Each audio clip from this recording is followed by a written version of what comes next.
Hey everyone, welcome back to Pasting the Pension. I'm Jeff.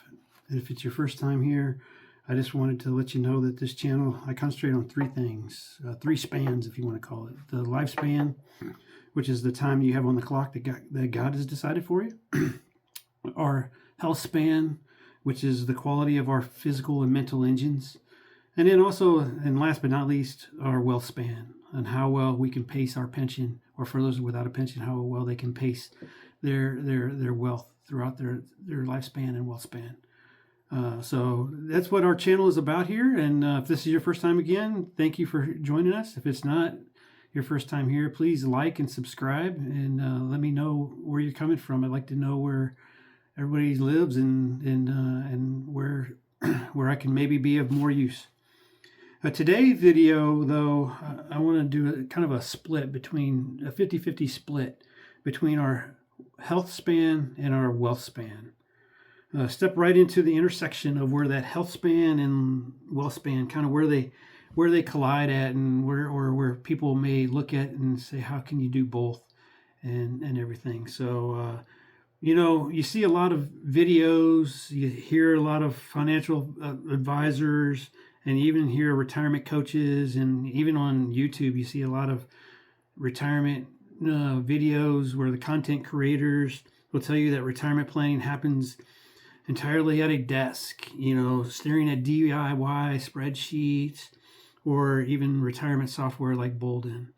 Now, let me say something up front is, I use these programs. I use my DIY spreadsheets, and I use Bolden software. There's nothing wrong with that. And yes, and the only reason I use it and do all that stuff is because I like analysis. And so I use both. Bolden is a great software package. They help take away some of the mistakes that I didn't realize I was making on my spreadsheets. And, until I was able to compare, decide what am I doing wrong, I could find where I had some stuff wrong. And it just takes so much of the time and effort out by using a software like Bolden. But again, to me, it's not about just sitting there looking at spreadsheets or looking at software and staying at a desk or sitting at a desk with a financial advisor and that be the end-all be-all. What I'm going to argue is that the best retirement training doesn't happen at a computer. It doesn't happen at a desk with a financial advisor or watching the YouTube videos that talk about just, worried about your wealth and doing all these things and everything. I think it happens, and for me anyway, it happens when I'm putting miles on my feet with a good quality pair of shoes. And, for me, it's training for a marathon. But maybe you're training for a 10-miler or a marathon or just pacing your lifestyle and walking down the street, just getting out and about, being active, even if it's getting in your car and walking around Walmart. At least you're getting out and doing something and being active and pacing your lifestyle for those next 30 years. The rules are exactly the same, though, when you think about what your wealth you have to do for pacing that wealth, but also pacing your health span, right? You got to be able to get out there, and why I think it's important. So what I'm going to do now is move on to why I think health span training, and for me marathon training, is the ultimate financial strategy. So the first area I want to look at is what I call managing the boring base miles, or some would call the accumulation phase if you're looking at it from the wealth span. This is the boring side of the house, right? For the run math, for my health span, the 5Ks, 10Ks, 10 milers, half marathons, and even marathon training isn't all race day glory. I've been there, done some of those races except for a marathon and everything. And there's a lot of glory that goes with those race days and finishing. And there's a lot of, happiness and a lot of people cheering on and all that. But the base of all that, to be able to get out there and have that race day glory, is all the mundane high mileage weeks where you just have to show up and clock miles, even when you don't feel like it, even when there's not going to be nobody out there cheering you on. There's nobody out there but yourself on that road. It's not sexy, and there's no medals for those mundane high mileages, but yet it has to be done to build that base. It's all about building the foundations, building paces that affect your effort you need, and how not to redline during the race because you have built a strong foundation. understanding the nuances of cadences and tempo versus endurance versus easy runs, and how all those things matter and how they're all important. It's not all. It's all about the buildup. It's about building those foundations and understanding what those foundations again. And like I mentioned earlier, those are boring. That's the boring stuff. Just like when you talk to kids, right? They don't want to sit there and learn the math. They just want to, well, what gives me to the answer, right? They don't want to look at how, the steps that it takes to get to an answer. They want the answer right now. They don't want to sit in a 101 class. They want to be in the 401, 501 classes automatically when they're going to college. The 101s and the foundational classes that they have nowadays, the kids, that's boring to them. They don't like that. Well, but you have to have that to be able to build that great foundation for anything you're trying to do. And that includes with your retirement and with your health span. And then if you're getting out there running, how to do that. If you went ahead and took it from the aspect of the financial, from financial and the wealth span, the pension math, as I call it, is you're stacking up years of service. For me, I put in 24 years in the military, Army, and retired from that. And now I'm stacking on, right now, sitting at about 7 years.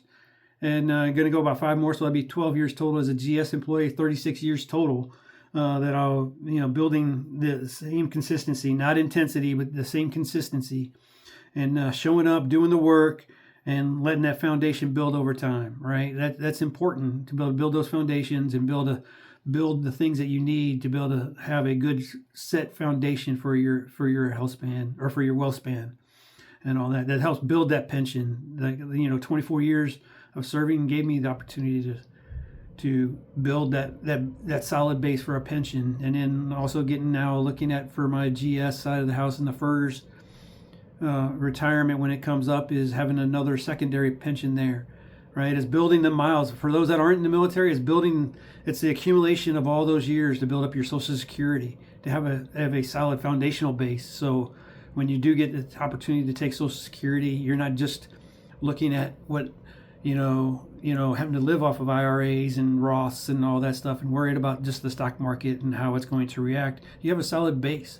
You have something that you can fall onto as a baseline, a foundation, and that being your Social Security. But it's not sexy how to get there, right? It's not sexy. It's a lot of hard work, a lot of sitting, doing a lot of manual labor, hard labor, mental labor, exhausting labor, whatever you want to call it. But it's not sexy, but it's building that base.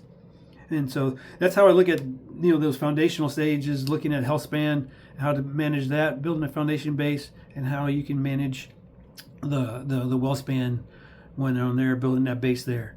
The second area I want to concentrate on is what I call the aggressive pacing versus blowing up early. For the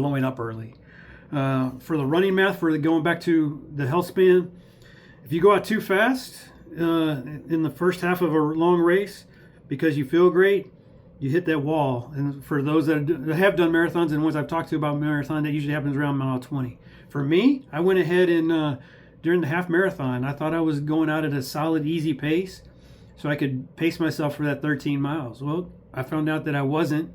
My watch wasn't working correctly and realized I went out too hard, too fast.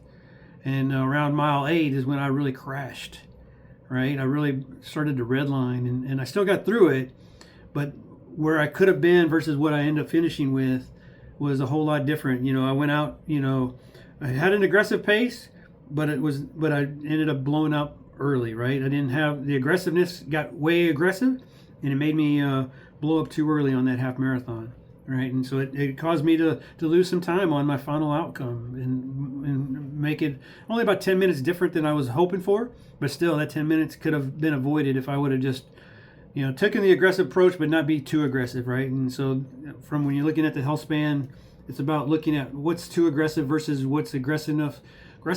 And sometimes that aggressiveness may be just walking down to the mailbox from the driveway. Sometimes it may be getting into Walmart and maybe walking to the aisles, right? Or getting to Planet Fitness or any other gym and doing a little bit of weightlifting. Getting out there doing something, being a little bit aggressive so you can have a longer health span to match the lifespan and everything. But you got to balance between being aggressive but also not blowing up too early, right? You don't want to blow up and have your health span be totally nonchalant. But I look at those that are are passive, right? Those that are passive and they're doing nothing for the health span, and what are they really doing for their lifespan? They're not really helping their lifespan any, and I think they're blowing up too early for their lifespan, right? They're sitting on the couch is comfortable and not aggressive, right? Sitting or just laying down, going to the couch, lowering back and laying down. There's nothing aggressive about that, right? And so you end up having a lifespan that's not really good quality, right? And so getting out and doing something with your health, and even with working on your mental health, sometimes doing those mindfulness exercises, right? Being aggressive with some of those kind of things matter.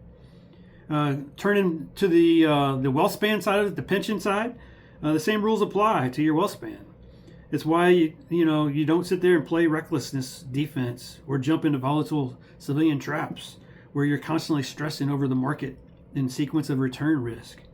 You set a sustainable pace where your guaranteed income streams cover your baseline lifestyle. So you never run out of gas, never run out of money. You have the baseline to be able to sit there and help you out with that. The third area is what I call controlling the controllables. For the health span, especially with me doing the running, I can't control the weather on race day. I can't control the wind. I can't, or just like what just happened a couple weeks ago, we ended up having a race that was postponed because we had too much bad weather, and the trail races that the trail race I was getting ready to go do was postponed because the trails were too water drenched and was not going to be safe for the runners. So great on the crew that decided to postpone the race because of it and everything, but you can't control it, right? You can plan up, you can train up and be ready for it, but you can't control that part of it. So you just have to be ready, right? You can only control your training, your nutrition, and your effort, right? You control your mind, you can control what you're doing to be ready for anything you want to do from your health span wise, all right? And so that's the things. You can't control the weather again, but you can't control what you're going to do out there, right? I can't control the heat that's here in Kentucky. Today I was planning on doing this video out at a park after just doing some things, walking around, but that weather out there today is so hot that you would have seen dripping of sweat, and that would have been a hard time breathing just because of how hot and humid it is outside, and how much sweat I'd be having just by sitting out there doing a video. And so I had and yesterday was just as bad. And to be able to get the miles that I wanted to be able to get into, I ended up splitting the day up. So I can control that, right? I can control what I do for my race and for my running to still get the intent in for what I need to get in, right? But I split that up into what I call a double day. I did 4 in the morning and 3 in the afternoon, late afternoon, just so I could split that up and not totally be exhausted and out of so much energy. And I could rehydrate in between and still get the number of miles in that I needed to, but I could split that up. And so those are some of the things I taught from the health span side of the house that you can control. On the wealth span side, you can't control Wall Street. You can't control what inflation spikes or even what government policy is going to be. And but building a healthy physical engine and stacking your guaranteed pension streams, you can insulate yourself from that noise. Right. I like what Joe Kuhn has with his bucket strategy and how he insulates himself from that noise with his 2-bucket approach, right? And where he can have streams that are sitting there that are safe, and then he has his other one that he can be more aggressive with, where he can control what happens in that bucket 1 and what he needs for day to day and getting through, the next 10 years, right? And everything.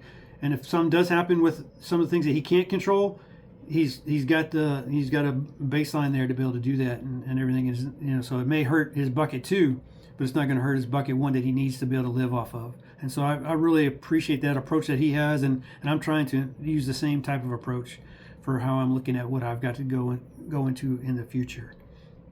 But the other part of that for me is your health, right?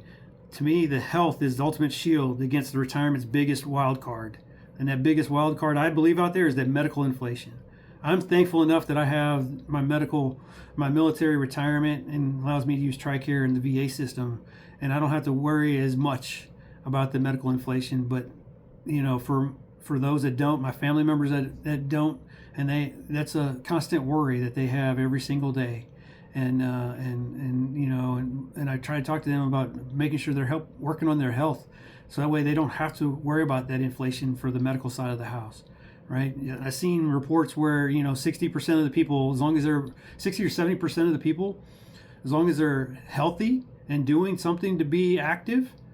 For me, it's running. You don't have to be running like me. You could be just being active, though, getting out, doing something, even walking down the street, getting some exercise in, doing something, even if it's getting on a treadmill in your basement or walking, around your backyard, doing something to be active.